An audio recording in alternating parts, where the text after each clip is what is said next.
on today's video, we're going to look at a couple of new cameras that I've recently acquired, and we're going to put them to the test.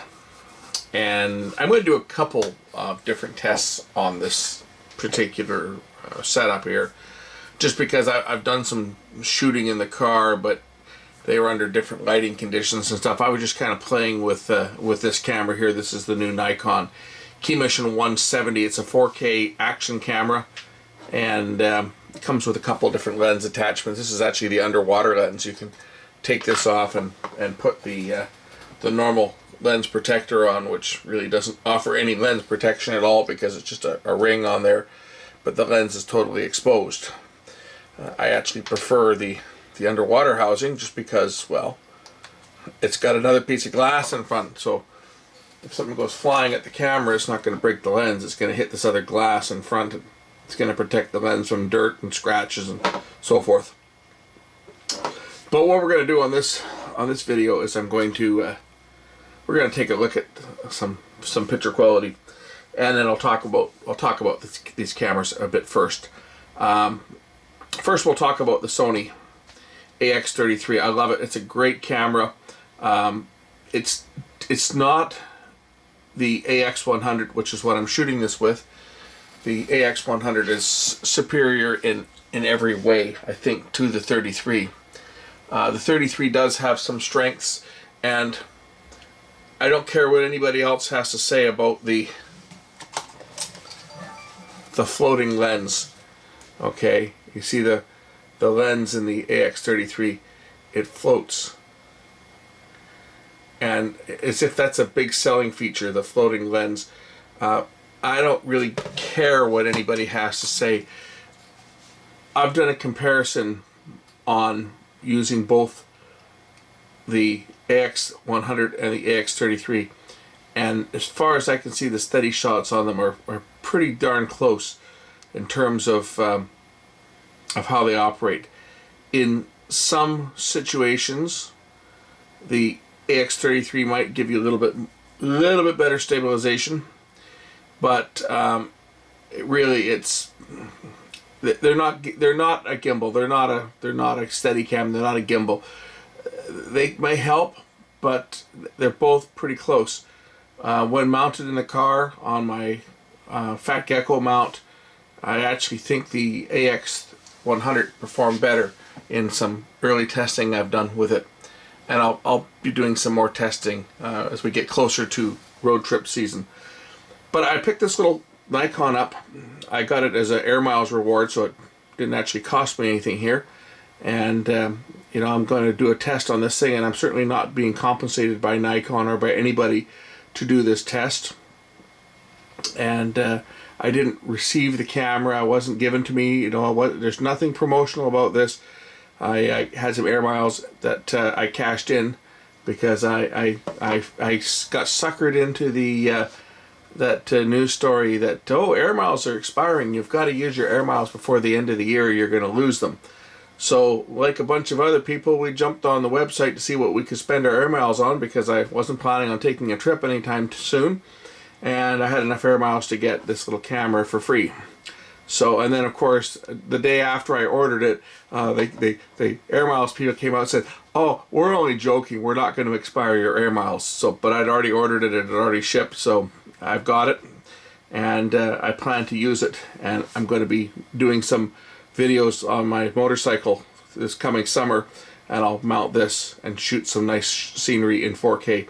I've only used it once so far, and it's got a very impressive picture, and it's got some features on it that you don't find on many cameras. Let's take a look at some of the features that this thing's got, and I'm going to demonstrate it on the actual video.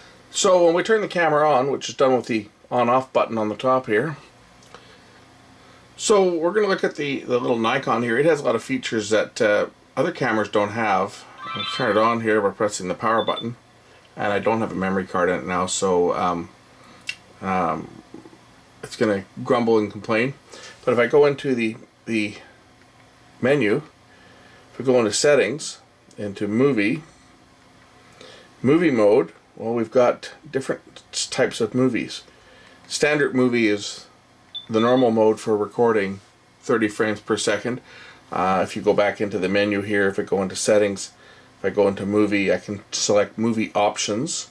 Movie options, I can select 2160 30p, which is obviously your 4K, 1080 at 30p, 1080 at 60p, high speed 1080 at 4 times, that's 120 frames per second, and high speed at 720, which is at 240 frames per second.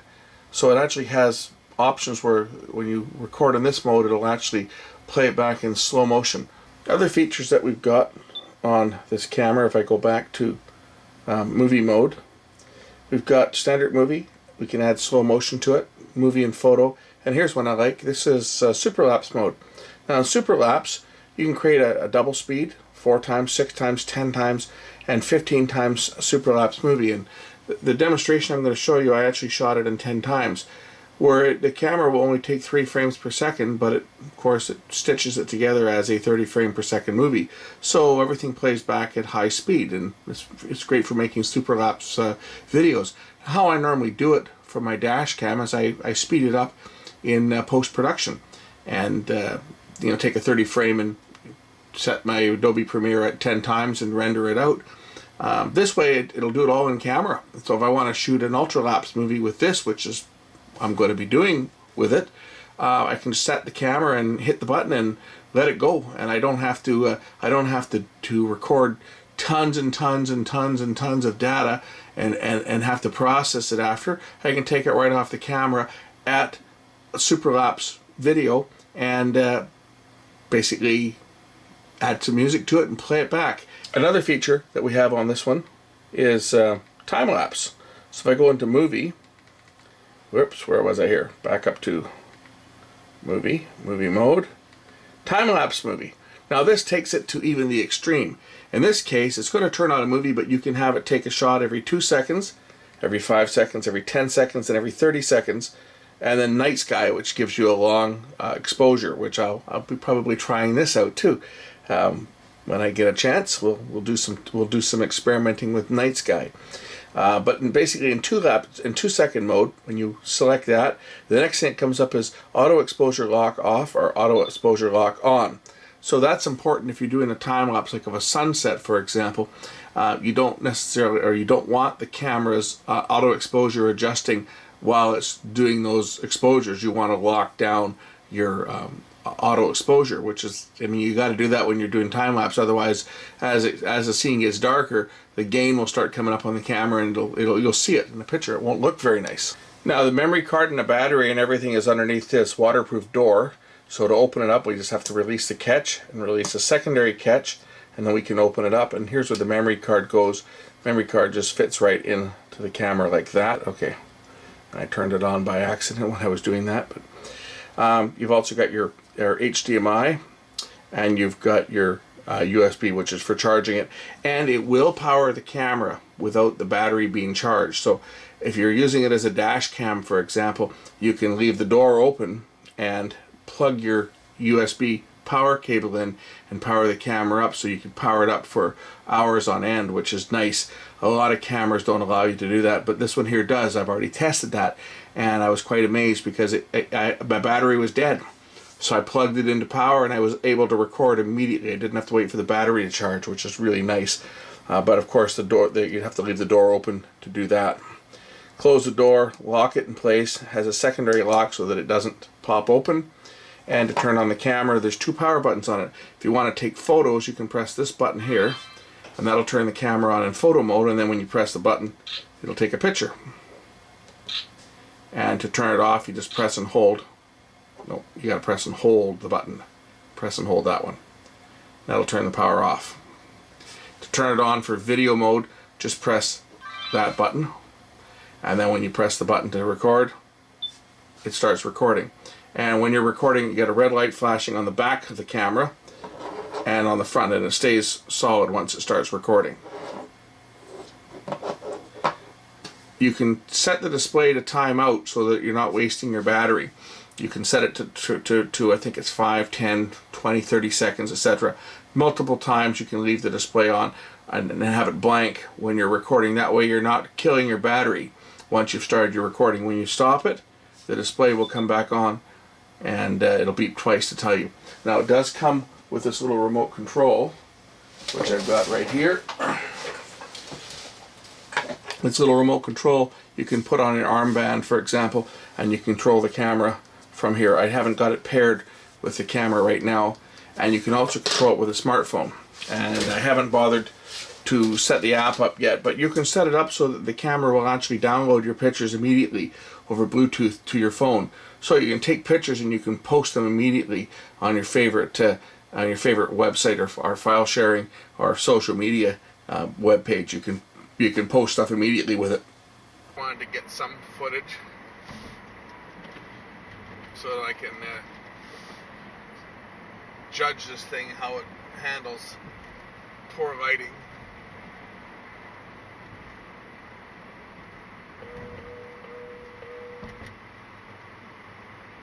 This camera may find itself more delegated to my motorcycle helmet, but we'll see. We'll see how it looks. I think that it may be too wide to use as a dash cam, at least on the inside of the car.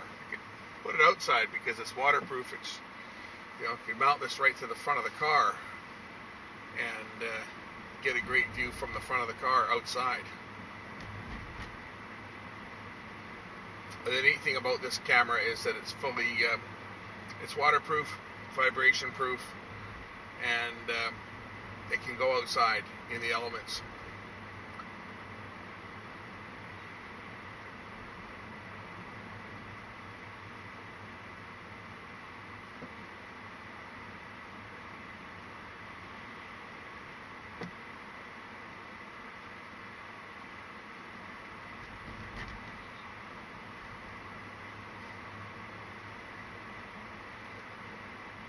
Okay, now we're looking at the Sony AX33 with the balanced optical steady shot.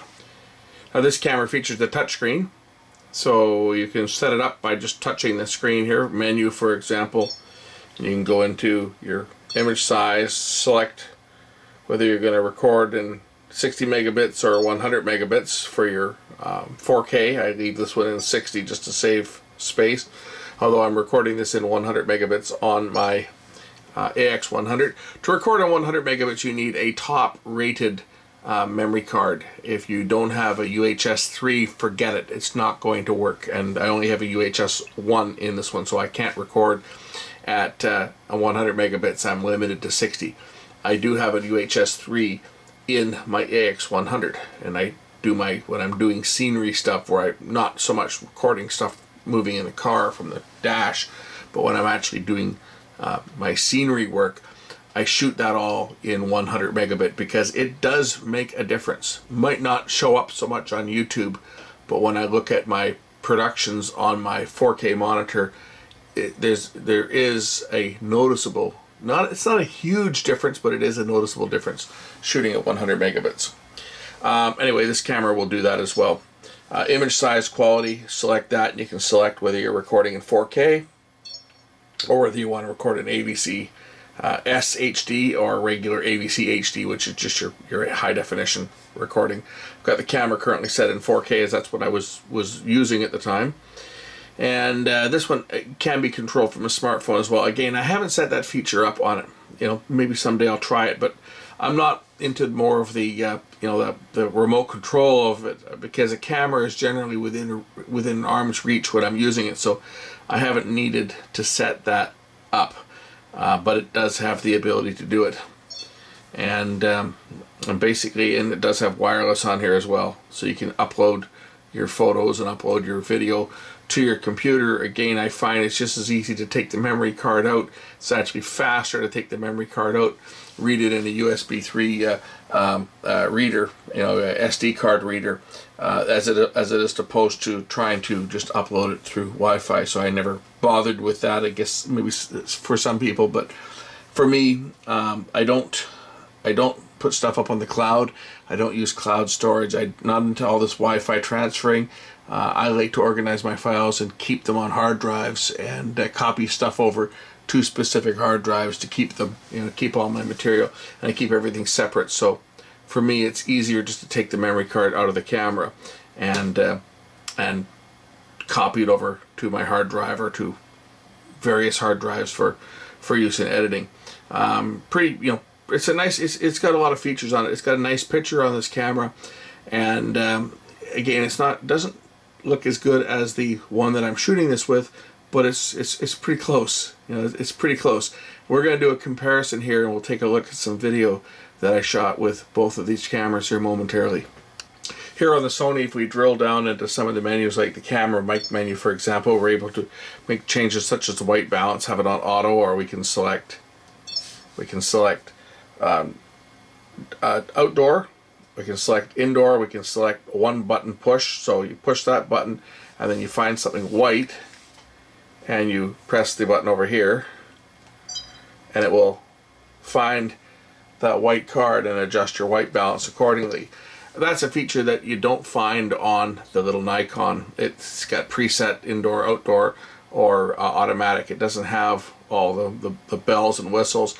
And it's more, again, it's an action camera. It's designed to be strapped to your helmet when you're skydiving or mountain biking or whatever, right? It's designed just to grab video and go, but everything's pretty much automatic. It is competing with the GoPro. And how it stacks up against the GoPro, well, I don't have a GoPro to compare it to, so I'm going to compare it to the Sony. I don't expect that it is going to do any better. I don't expect that it's going to even compare to the Sony, but we're going to look at it here. And again, this video that you're looking at tonight we're talking different lighting conditions. When I was shooting with the Sony, I was shooting with the Sony yesterday when we had the snow. And the snow is all gone today. I shot this on the Sunday that we had the dump of snow, and by Monday the snow is all gone, and I mean completely gone. Where I live, we don't get snow very often. We get snow about every 5 years, and this is a year that we actually got a little bit of snow, and it only lasted one day and it's gone. So I've got different lighting conditions on there, but I was just trying to play with the camera to see what it could do.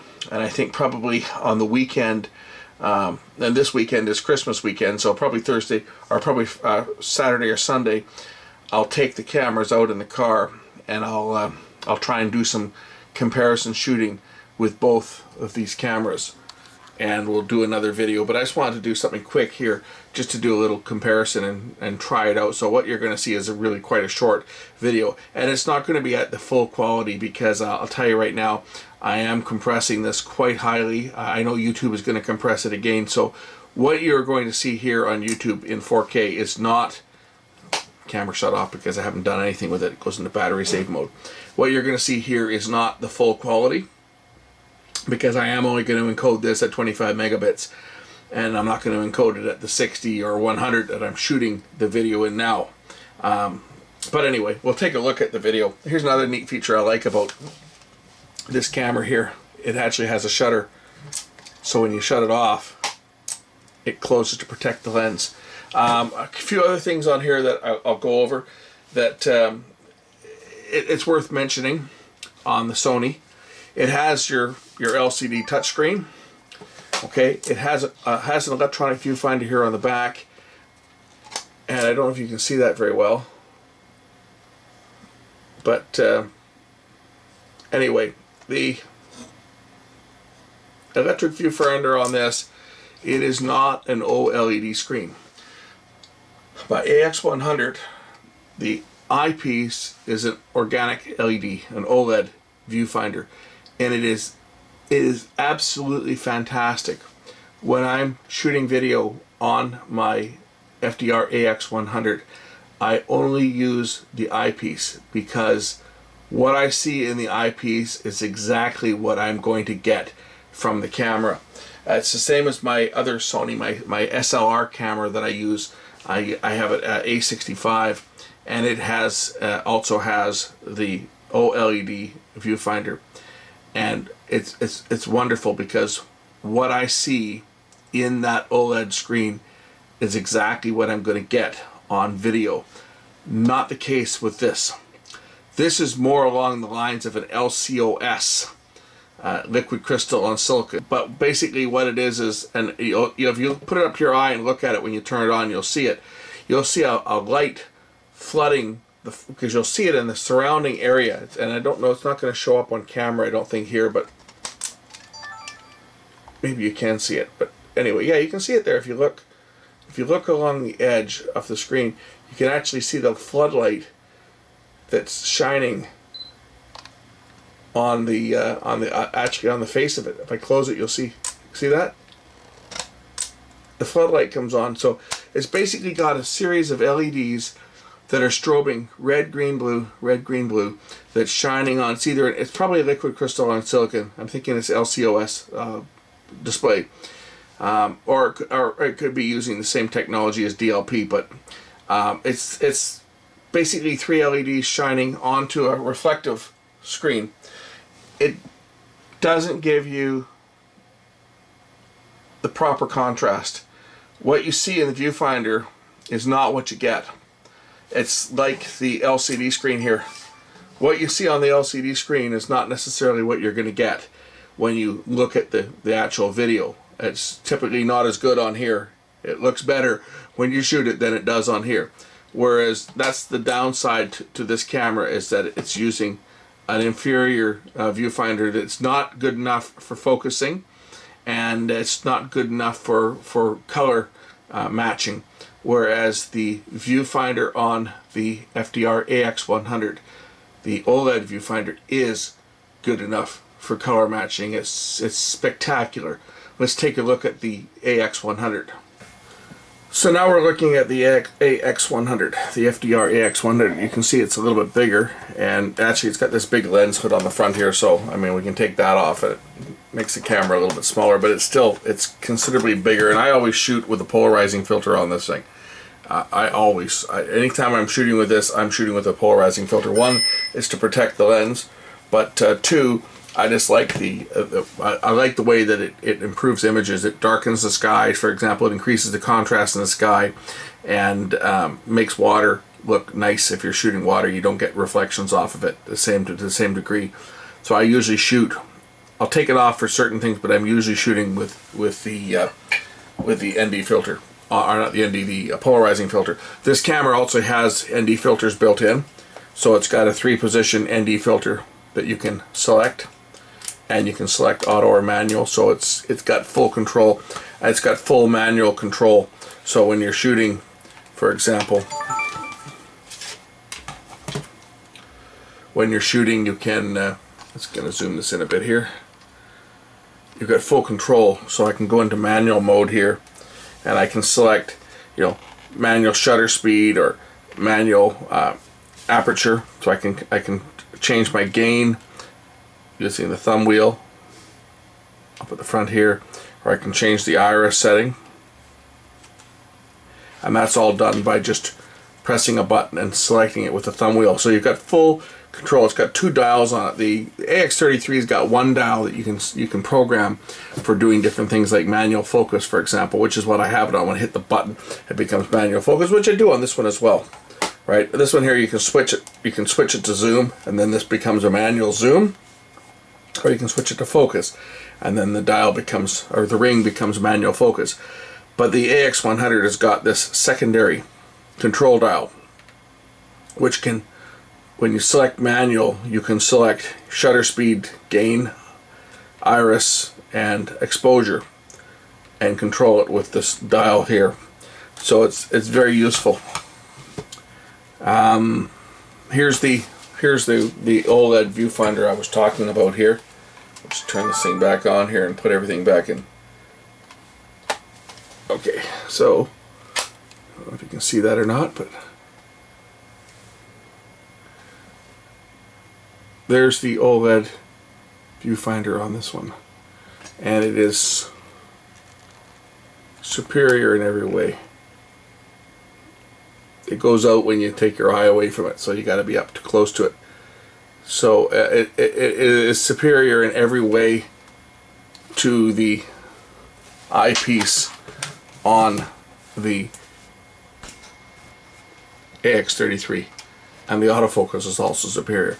But you're talking a camera that's twice the price, right? The AX100, still today, you can still buy this camera. This camera is now 2 years old, and it's still available for sale, and it's still about twice the price of an AX33.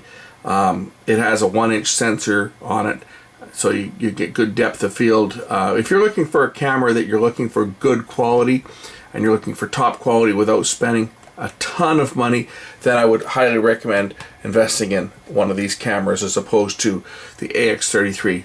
AX33 is good, but I find that there's enough of a difference in picture quality that I'll use the AX33 for doing some of my YouTube videos in HD, and like I use it for my repair videos, for example.